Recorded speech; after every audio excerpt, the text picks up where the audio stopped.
আশা করি সবাই ভালো আছেন। তো বন্ধুরা, এখন যে ছবিটার বিষয়ে আমি কথা বলবো, তো সেই ছবিটার নাম হচ্ছে আই লাভ ইউ, যেটা 2012 সালে রিলিজ করেছিল। ছবির পরিচালক হিসেবে কাজ করেছিলেন মুশফিকুর রহমান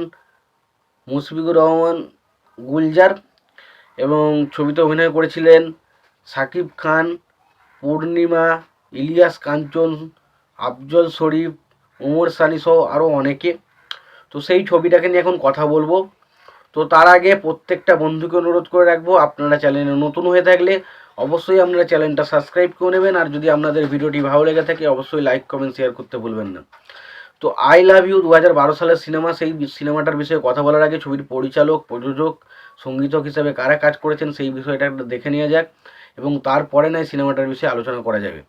তো ছবির পরিচালক হিসাবে কাজ করেছিলেন মুসাফিজুর রহমান গুলজার। প্রযোজক হিসাবে কাজ করেছিলেন গয়াম মিয়াদরাজ। চিত্রনাট্যকার হিসেবে কাজ করেছিলেন মুশফিকুর গুলজার। তারপরে সুরকার হিসেবে কাজ করেছিলেন হাবিব ওয়াহিদ। ছবিতে অভিনয় করেছেন শাকিব খান, পূর্ণিমা, নীরব, ইলিয়াস কাঞ্চন, রেসি, আফজল শরীফ, ওমর সান।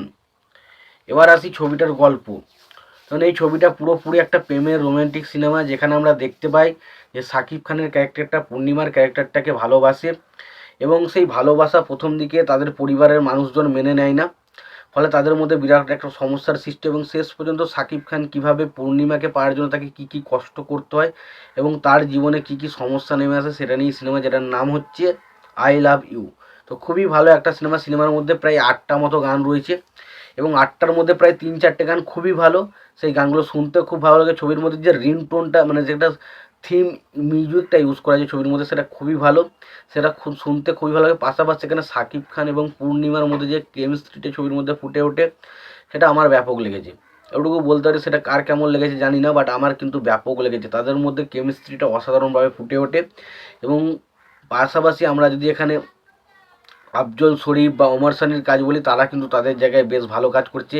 ইলিয়াস কাঞ্চনও কিন্তু এই ছবির মধ্যে একটা গুরুত্বপূর্ণ পার্টে রয়েছে ছবির মধ্যে। সেটা কী পার্ট সেটা আমি আর বলতে চাইছি না, কারণ গল্পটা তোমরা দেখো, সিনেমাটা দেখো, তাহলে তোমরা বুঝতে পারো এই গল্পটা অনেক ছবির গল্পের সাথে মিল রয়েছে। তো যেই কারণে আমি আর গল্পটা সম্পর্কে বলে আর তোমাদেরকে ধারণা দিতে চাইছি না।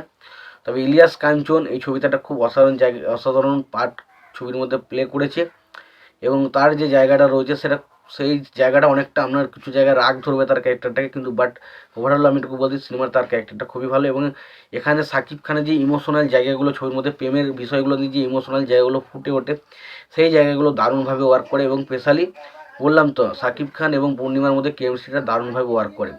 এবং তাছাড়া ছবির মধ্যে আমি বলি গানগুলো আমার কাছে ঠিকঠাক লেগেছে। অ্যাকশন রয়েছে ছবির মধ্যে বেশ কিছু, সেই অ্যাকশনগুলো দেখতে ভালো।